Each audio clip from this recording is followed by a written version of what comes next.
بسم اللہ الرحمن الرحیم۔ السلام علیکم۔ حیض کی ہسٹری کیا ہے؟ حیض کی ابتدا تو حضرت حوا علیہ السلام سے ہی ہوئی تھی، لیکن حیض کے احکامات بنی اسرائیل کی عورتوں سے شروع ہوئے، ان کی نازیبا حرکتوں اور شرارتوں کی وجہ سے۔ حیض کی ابتدا تو حضرت حوا علیہ السلام سے ہوئی تھی، لیکن اس وقت حیض کے دوران خواتین کو جو درد اور تکلیف ہوتی ہے نہیں ہوا کرتی تھی، لیکن یہ جو تکلیف ہے، درد ہے اور چڑچڑا پن ہے، حیض کے زمانے میں جس میں خواتین کا حسن و جمال بھی مان پڑ جاتا ہے اور خواتین نچڑ جاتی ہے۔ یہ صورت بنی اسرائیل کی عورتوں سے شروع ہوئی۔ حضرت آدم علیہ السلام حضرت حوا علیہ السلام کے ساتھ جب زمین پر اتارے گئے اور حضرت حوا نے اس سے پہلے جنت میں نجاست حیض نہیں دیکھی تھی، تو نماز کے دوران انہیں حیض آ گیا، تو انہوں نے حضرت آدم علیہ السلام سے پوچھا، تو ان کو اس کے جواب کا علم نہیں تھا، یہاں تک کہ جبرائیل علیہ السلام نازل ہوئے تو ان سے حضرت آدم علیہ السلام نے پوچھا، لیکن ان کو بھی اس کے بارے میں علم نہیں تھا۔ اس کے بعد حضرت جبرائیل علیہ السلام واپس آسمانوں پر چلے گئے۔ پھر جب حضرت جبرائیل علیہ السلام واپس آئے اور کہا کہ حضرت حوا علیہ السلام کو کہو حیض کے دنوں میں نماز چھوڑ دے اور قضاء کا حکم نہیں لائے، پھر ان کو حیض اس حال میں آیا جبکہ وہ روزے سے تھی، تو انہوں نے اس کے بارے میں حضرت آدم علیہ السلام سے پوچھا، تو انہوں نے فرمایا افطار کر لو۔ پھر جب حضرت جبرائیل علیہ السلام آئے تو انہوں نے کہا کہ اس کو کہو کہ روزے کی قضا کرے، تو حضرت آدم علیہ السلام نے کہا، اے پروردگار، نماز اور روزہ دونوں تیری ہی عبادتیں ہیں، کیسے ایک کی قضا ہے اور دوسری کی نہیں؟ تو اللہ تعالیٰ نے ان کی طرف وحی فرمائی، اے آدم، آپ نے پہلی مرتبہ ہماری طرف رجوع کیا، لہٰذا ہم نے اس میں اپنی مرضی سے حکم دیا، اور دوسری مرتبہ آپ نے اپنی رائے سے فیصلہ کیا، لہٰذا ہم نے قضا کرنے کے حکم سے آپ کو سزا دی، تاکہ آپ کے علم میں رہے کہ تمام معاملات میں اللہ تعالیٰ کی طرف رجوع کیا جاتا ہے۔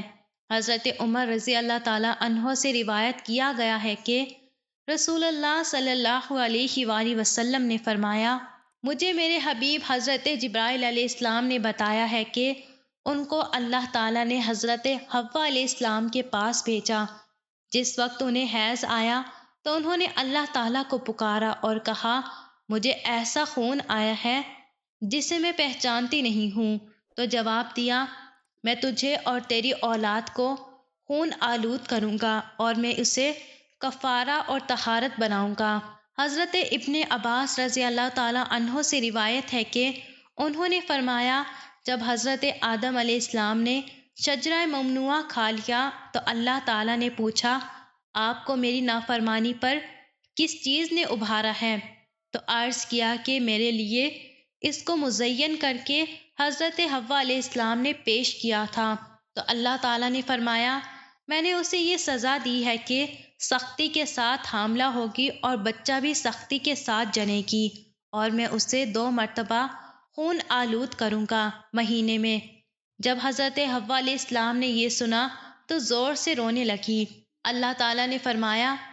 تو بھی اور تیری بیٹیاں بھی روتی رہیں۔ حضرت عبد الرحمن بن زید رضی اللہ تعالیٰ عنہ سے وَهُمْ فِيهَا أَزْوَاجٌ مُطَهَّرَةٌ، اور ان کے لیے پاکیزہ بیویاں ہیں، کی تفسیر کے بارے میں منقول ہے کہ انہوں نے کہا،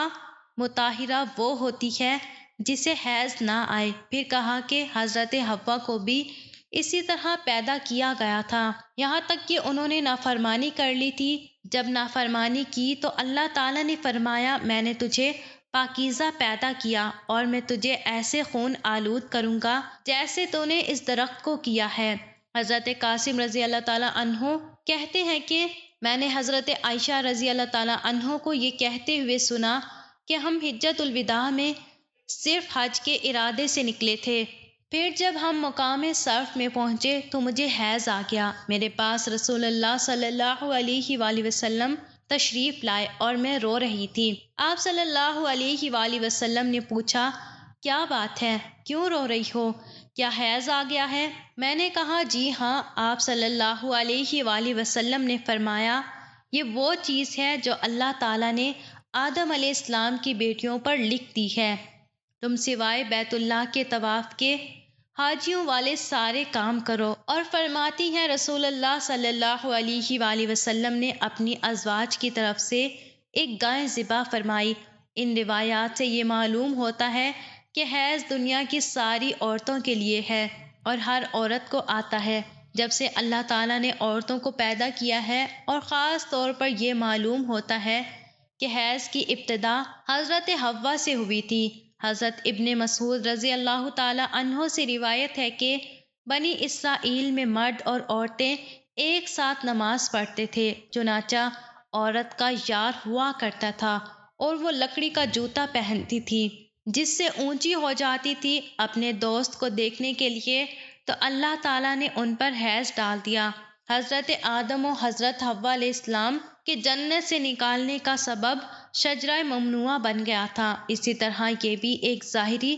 سبب سا ہے، ورنہ حقیقت میں اللہ تعالیٰ کی طرف سے حیض ایک نعمت ہے جو اس نے بنات آدم میں جاری کر دی ہے، اور یہ انسانی وجود کے بقا کا ذریعہ ہے۔ چنانچہ جس عورت کو حیض نہ آتا ہو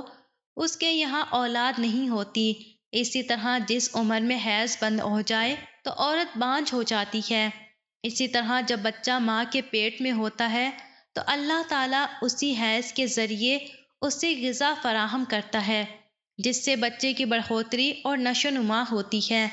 لہٰذا حیض اللہ تعالیٰ کی طرف سے ایک نعمت ہے جس کا ذریعہ اس طرح بنایا گیا۔ بھلا دیکھو، حضرت آدم علیہ السلام جنت سے نکالے گئے تو ان کی نسل پھیلی اور آپ اور ہم وجود میں آئے، ورنہ اگر وہ نہ نکالے جاتے تو نسل انسانی کہاں پھیلتی۔ اگرچہ اللہ تعالیٰ ہر چیز پر قادر ہے، لیکن اس نے ہر کام ایک نظام کے تحت رکھا ہے۔